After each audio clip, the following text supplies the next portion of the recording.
Hi, my name is Jules DeVore, and today I'm going to be reading Chapter 1 and 2 of Percy Jackson and the Olympians, Battle of the Labyrinth. This series means a lot to me. I read it in the 5th grade, and now my sister's in the 5th grade, so we spent all summer reading the Percy Jackson books.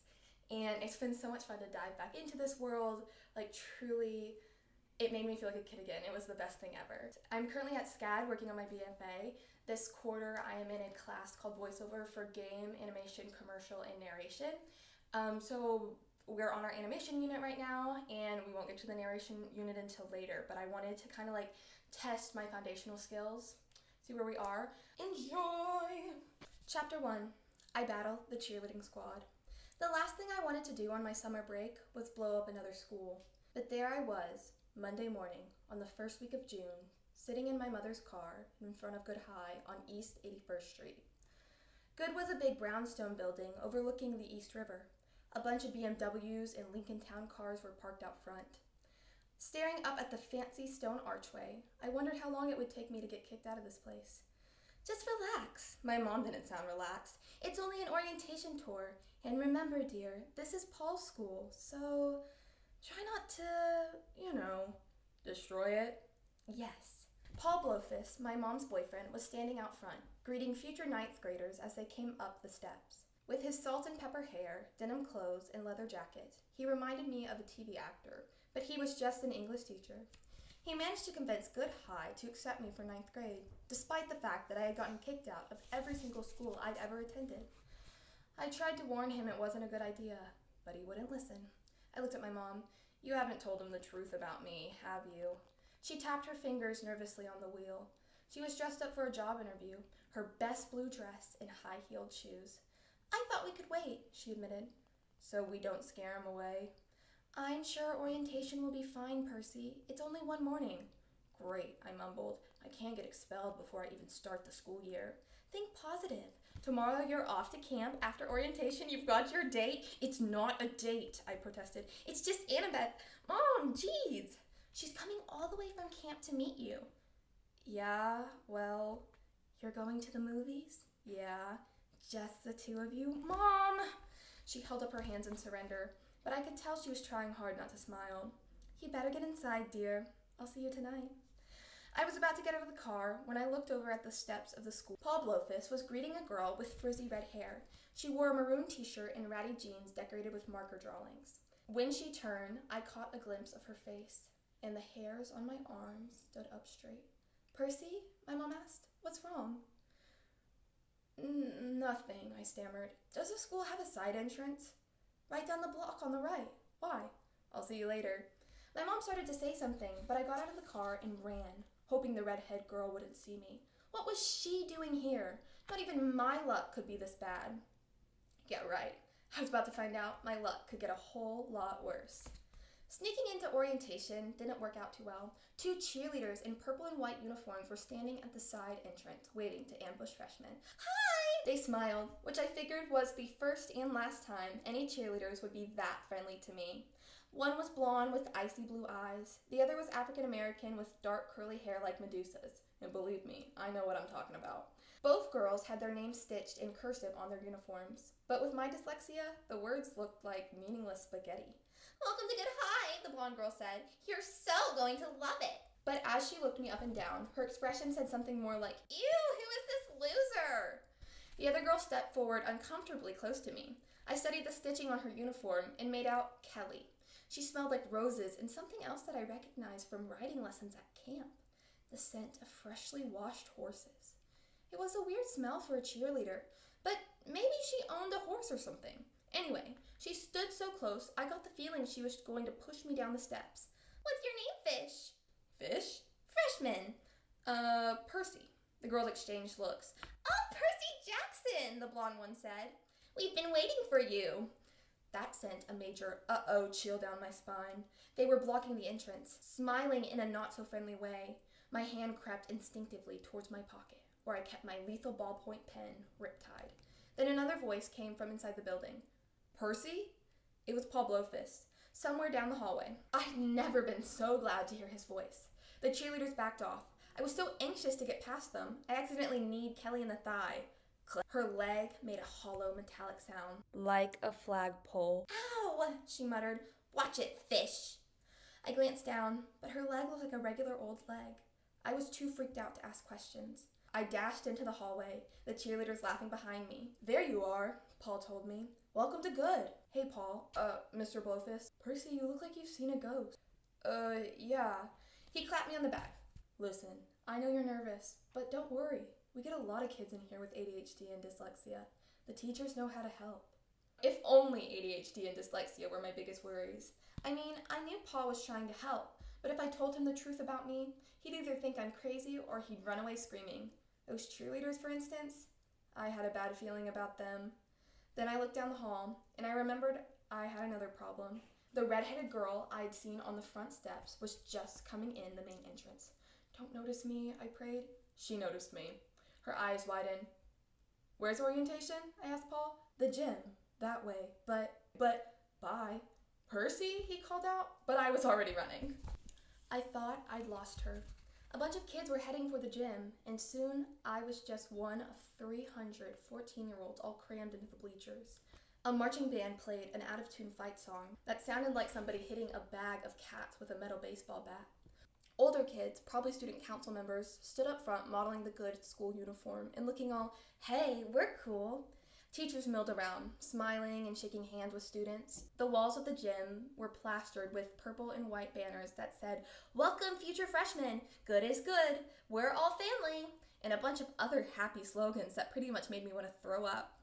None of the other freshmen looked thrilled to be here either. I mean, coming to orientation in June when the school doesn't even start until September is not cool. But at Good, we prepare to excel early. At least that's what the brochure said. The marching band stopped playing. A guy in a pinstripe suit came to the microphone and started talking. But the sound echoed around the gym, so I had no idea what he was saying. He might have been gargling. Somebody grabbed my shoulder. What are you doing here? It was her, my red-headed nightmare. Rachel Elizabeth Dare, I said. Her jaw dropped, like she couldn't believe I had the nerve to remember her name. And you're Percy somebody. I didn't get your full name last December when you tried to kill me. Look, I didn't. What are you doing here? Same as you, I guess. Orientation? You live in New York? What, you thought I lived at the Hoover Dam? It had never occurred to me. Whatever I thought about her, and I'm not saying I thought about her, okay? She just crossed my mind from time to time, okay? I always figured she lived in the Hoover Dam area, since that's where I'd met her. We spent maybe 10 minutes together, during which time I'd accidentally swung a sword at her. She saved my life, and I'd run away, chased by a band of supernatural killing machines. You know, your typical chance meeting. Some guy behind us whispered, "Hey, shut up, the cheerleaders are talking." "Hi, guys," a girl bubbled into the microphone. It was the blonde I'd seen at the entrance. "My name is Tammy, and this is Kelly." Kelly did a cartwheel. Next to me, Rachel yelped like somebody had struck her with a pin.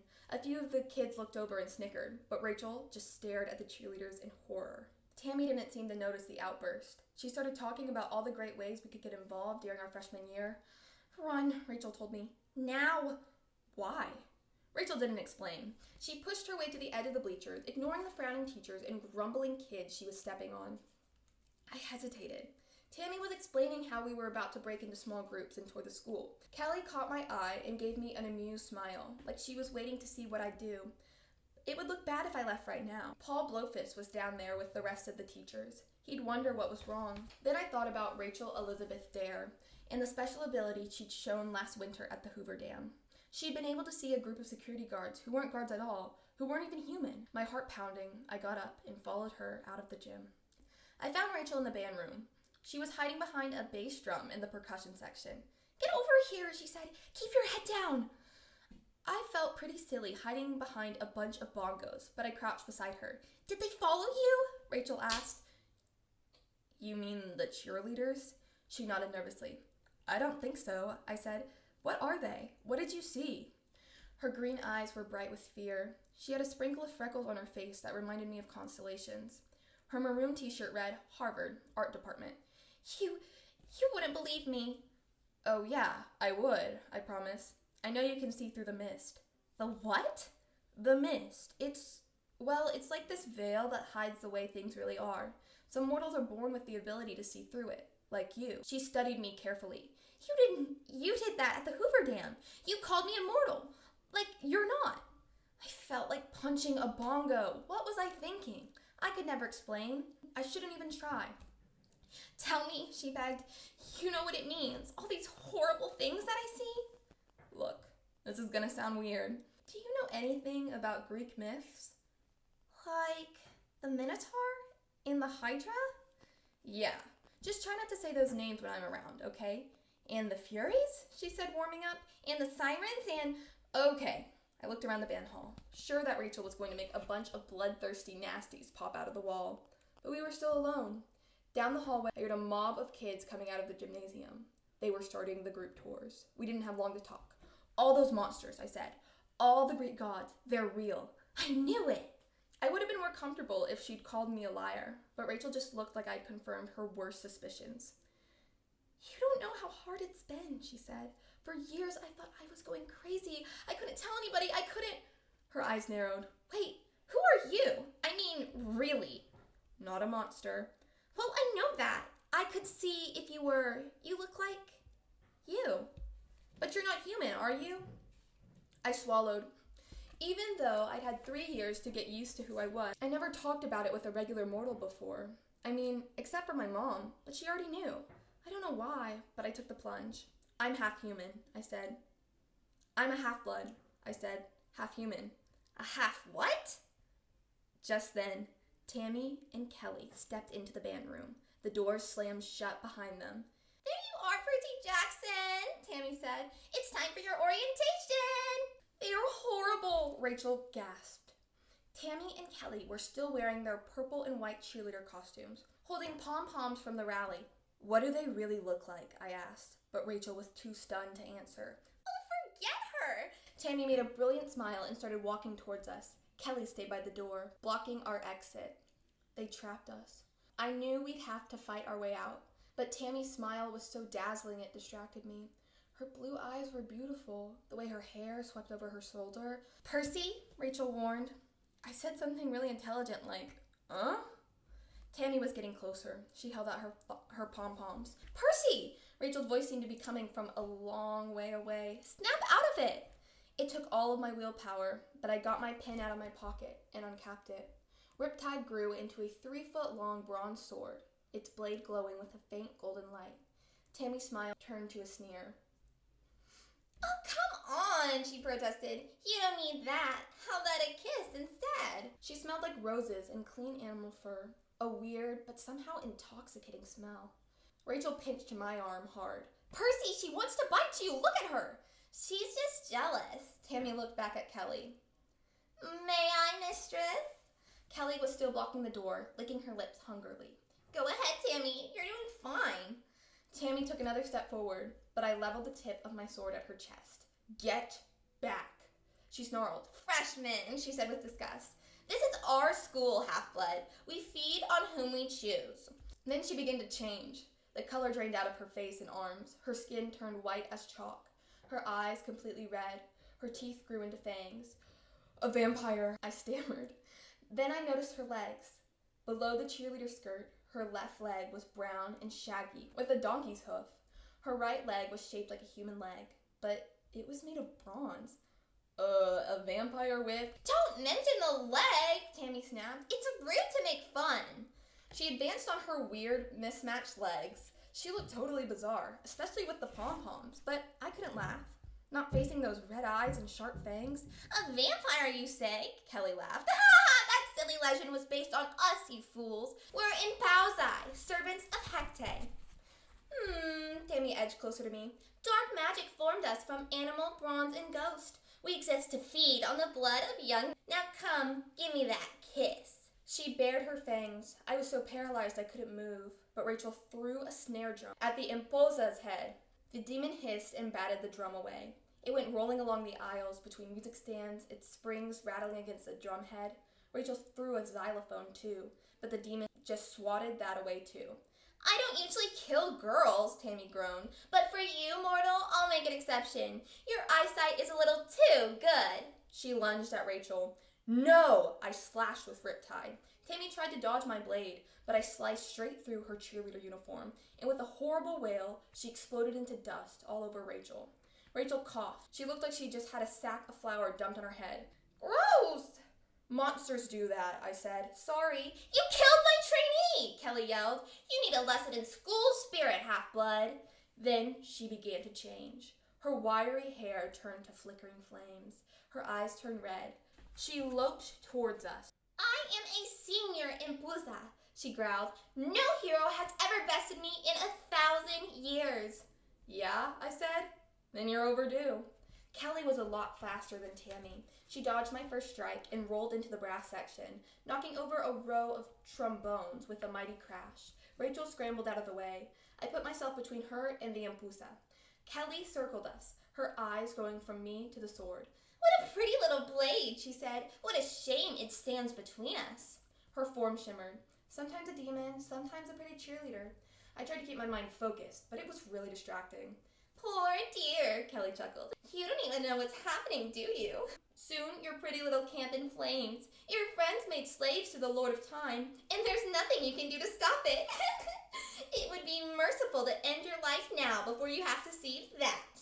From down the hall, I heard voices. A tour group was approaching. A man was saying something about locker combinations. The Empusa's eyes lit up. Excellent! We're about to have company. She picked up a tuba and threw it at me. Rachel and I ducked. The tuba sailed over our heads and crashed through the window. The voices in the hall died down. Percy! Kelly shouted, pretending to be scared. Why did you throw that? I was too surprised to answer. Kelly picked up a music stand and swiped a row of clarinets and flutes. Chairs and musical instruments crashed to the floor. Stop it, I said. People were tromping down the hall now, coming in our direction. Time to greet our visitors! Kelly bared her fangs and ran for the doors. I charged after her with Riptide. I had to stop her from hurting the mortals. Percy, don't! Rachel shouted, but I hadn't realized what Kelly was up to until it was too late. She flung open the doors. Paul Blowfist and a bunch of freshmen stepped back in shock. I raised my sword. At the last second, the Empusa turned toward me like a cowering victim. Oh no, please, she cried. I couldn't stop my blade. It was already in motion. Just before the celestial bronze hit her, Kelly exploded into flame like a Molotov cocktail. Waves of fire splashed over everything. I'd never seen a monster do that before, but I didn't have time to wonder about it. I backed into the band room as flames engulfed the doorway. Percy? Paul Blowfist looked at me, stunned, staring at me from across the fire. What have you done? The kids screamed and ran down the hall. The fire alarm wailed. Ceiling sprinklers hissed to life. In the chaos, Rachel tugged on my sleeve. You have to get out of here! She was right. The school was in flames, and I'd be held responsible. Mortals couldn't see through the mist properly. To them, it would look like I'd just attacked a helpless cheerleader in front of a group of witnesses. There was no way I could explain it. I turned from Paul and sprinted for the broken band room window. I burst out of the alleyway onto 81st and ran straight into Annabeth. Hey, you're early, she laughed, grabbing my shoulders to keep me from tumbling into the street. Watch where you're going, seaweed brain. For a split second, she was in a good mood, and everything was fine. She was wearing jeans and an orange Camp Half-Blood t-shirt and her clay bead necklace. Her blonde hair was pulled back in a ponytail. Her gray eyes sparkled. She looked like she was ready to catch a movie, have a cool afternoon hanging out together. Then Rachel Elizabeth Dare, still covered in monster dust, came charging out of the alleyway, yelling, Percy, wait up! Annabeth's smile melted. She stared at Rachel, then at the school. For the first time, she seemed to notice the black smoke and the ringing fire alarms. She frowned at me. What did you do this time? And who is this? Oh, Rachel, Annabeth. Annabeth, Rachel. She's a friend, I guess. I wasn't sure what else to call Rachel. I mean, I barely knew her. But after being in 2 life-or-death situations together, I couldn't just call her nobody. Hi, Rachel said. Then she turned to me. You're in so much trouble, and you still owe me an explanation. Police sirens wailed on FDR Drive. Percy, Annabeth said coldly, we should go. And I want to know more about half-bloods, Rachel insisted, and monsters, and the stuff about the... She grabbed my arm, whipped out a permanent marker, and wrote a phone number on my hand. You're gonna call me and explain, okay? You owe me that. Now get going. But I'll make up some story, Rachel said. I'll tell him it wasn't your fault, okay? Just go. She ran back towards the school, leaving Annabeth and me in the street. Annabeth stared at me for a second, then she turned and took off. Hey, I jogged after her. There were 2 impulsi. I tried to explain. They were cheerleaders, see, and they said camp was going to burn, and you told a mortal girl about half-bloods? She can see through the mist. She saw the monsters before I did, so you told her the truth. She recognized me from the Hoover Dam, so you've met her before? Last winter, but I barely know her. She's kind of cute. I never thought about it. Annabeth kept walking towards York Avenue. I'll deal with the school, I promised, anxious to change the subject. Honest, it'll be fine. Annabeth wouldn't even look at me. I guess our afternoon is off. We should get you out of here, now that the police will be searching for you. Behind us, smoke billowed up from Good High School. In the dark column of ashes, I thought I could see a face. A she-demon with red eyes laughing at me. Your pretty little camp in flames, Kelly had said. Your friends made slaves to the Lord of Time. You're right, I told Annabeth, my heart sinking. We have to get to Camp Half-Blood. Now.